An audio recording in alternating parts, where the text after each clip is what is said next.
ಭಾಷೆ ಇದರ ಮಹತ್ವ ಎಂಥದ್ದು ಅಂತ ಹೇಳಿ ಪರಿಷತ್ತಿನಿಂದ ಪ್ರಚಾರ ಮಾಡ್ತಾರೆ, ಅದರ ಅರಿವನ್ನು ಮೂಡಿಸ್ತಾರೆ. ಮಕ್ಕಳಲ್ಲಿ ಕನ್ನಡ ಅಭಿಮಾನವನ್ನು ಬೆಳೆಸುವ ಮೂಲಕ ಕವನ ರಚನೆ, ಸಾಹಿತ್ಯ, ಲೇಖನ, ಪ್ರಬಂಧ ಇಂತಹ ವಿಚಾರಗಳನ್ನ ಮಕ್ಕಳಲ್ಲಿರುವಂಥ ಪ್ರತಿಭೆನ ತರುವಂತಹ ಕೆಲಸನೇ ಕನ್ನಡ ಸಾಹಿತ್ಯ ಪರಿಷತ್ತು ಮಾಡ್ಕೊಂಡು ಬಂದಿರೋದು. ಆಗ ಇವತ್ತು ಏನಾದ್ರೂ ಕನ್ನಡದ ಕೆಲಸ, ಬರವಣಿಗೆ ಏನಾದರೂ ಹಿಂದಿನಿಂದ ಇರುವಂತಹ ದಾಸರು, ವಚನಕಾರರು, ಕವಿಗಳು, ಸಾಹಿತಿಗಳು ಇಲ್ಲದೆ ಹೋಗಿದ್ದಿದ್ರೆ ಇವತ್ತು ನೀವೆಲ್ಲ ಪಠ್ಯಪುಸ್ತಕನ ಹಿಡಿದು ಈ ಶಾಲೆಗೆ ಬಂದು ವ್ಯಾಸಂಗ ಮಾಡುವಂತಹ ಸ್ಥಿತಿ ಸಿಗ್ತಾ ಇರಲಿಲ್ಲ. ಅವರು ಬರೆದೇ ಹೋಗಿದ್ದಿದ್ರೆ ಆ ಮೆರವಣಿಗೆ ಆಗಕ್ಕೆ ಸಾಧ್ಯ ಆಗ್ತಾ ಇರಲಿಲ್ಲ. ಅಂತಹ ಒಂದು ಕನ್ನಡದ ಸಾಹಿತ್ಯ ಪರಿಷತ್ತಿನ ಎಲ್ಲ ಸಾಹಿತಿಗಳು ಈ ಒಂದು ಕೈ ಕಾರ್ಯಕ್ಕೆ ಕಟಿಬದ್ಧವಾಗಿ ನಿಂತಿದ್ದಾರೆ.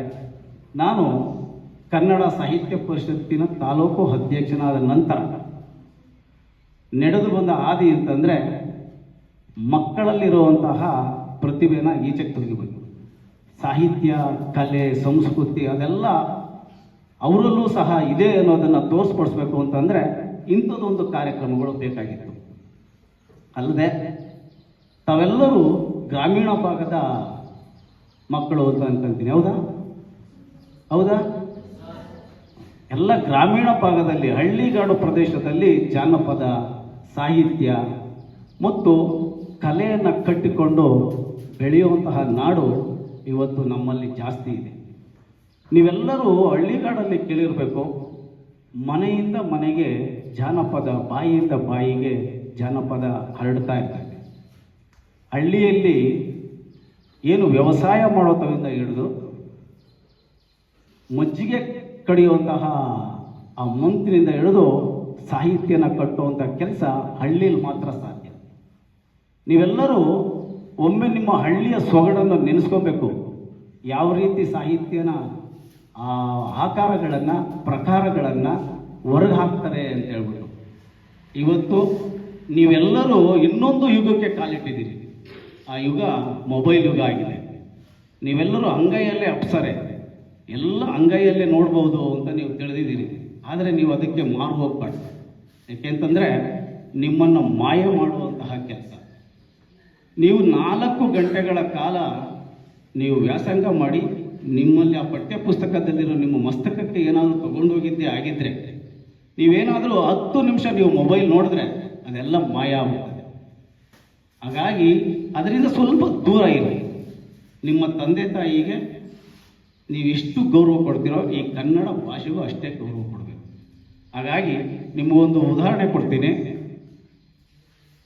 ನೀವೆಲ್ಲರೂ SSLC ಪಾಸ್ ಆಗಿ ಬಂದಿರೋರು. ಹೌದಾ ಹೌದಾ ಮಾತಾಡಿ. ಹೌದಾ?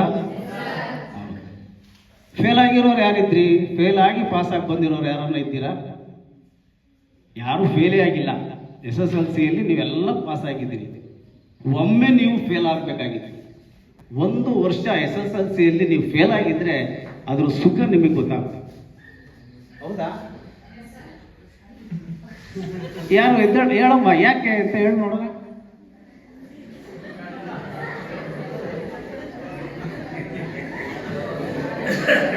ಇರಲಿ, ಯಾಕೆ ಅಂತ ನಾನೇ ಹೇಳ್ತೀನಿ. ನೀವೆಲ್ಲ ಗ್ರಾಮೀಣ ಭಾಗದಂತ ಬಂದಂತಹ ಮಕ್ಕಳು ಏನು ಸಿಟಿ ವಿದ್ಯಾಭ್ಯಾಸ ಇದೆ, ಮಕ್ಕಳಿಗೆ ಹೆಚ್ಚಿನ ಒತ್ತು ಕೊಡ್ತಾರೆ.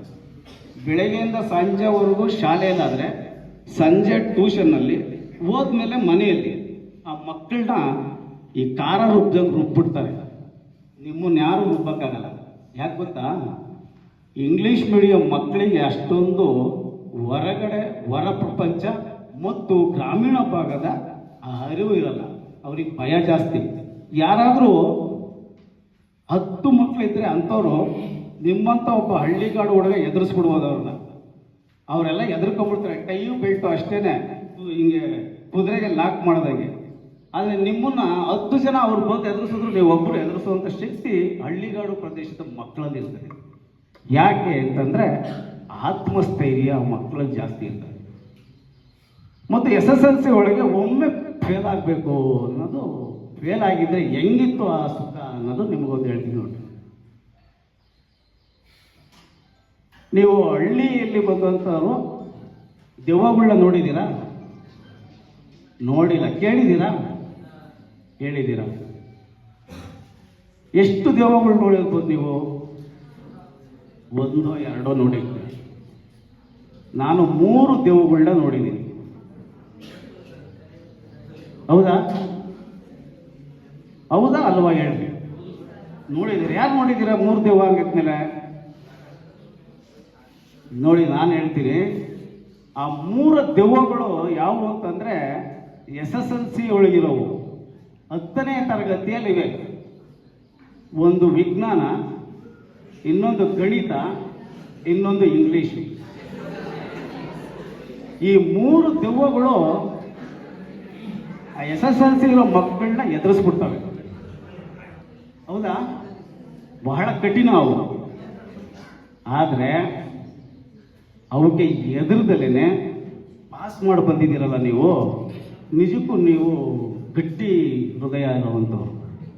ಫೇಲ್ ಆಗಬೇಕು. ಫೇಲ್ ಆದರೆ ಆ ಮಕ್ಕಳಲ್ಲಿ ಏನು ಸಂತೋಷ ಅಂತ ಹೇಳಿದ್ನಲ್ಲ ನಾನು ನಿಮಗೆ, ಫೇಲ್ ಆದಂತಹ ಹುಡುಗ ಮನೆ ಒಳಗೆ ಹೇಳೋದಿಲ್ಲ ನಾನು ಫೇಲ್ ಆಗ್ಬಿಟ್ಟೆ ಅಂತೇಳಿ. ಯಾಕೆ ಅಂತಂದರೆ ತಂದೆ ತಾಯಿ ಆ 1 ವರ್ಷ ಎಷ್ಟು ಕಷ್ಟ ಬಿದ್ದು ಓದಿಸಿರ್ತಾರೆ ಅಂತಂದರೆ, ನನ್ನ ಮಗ SSLC ಪಾಸ್ ಆಗ್ಬಿಟ್ರೆ ನಮ್ಮ ಕುಟುಂಬಕ್ಕೆ ಅದೆಂತಹ ದೊಡ್ಡ ಗೌರವ. ಯಾಕೆಂದ್ರೆ ಅವ್ರಿಗೆ ಗೊತ್ತಿಲ್ಲ ಪಾಪ.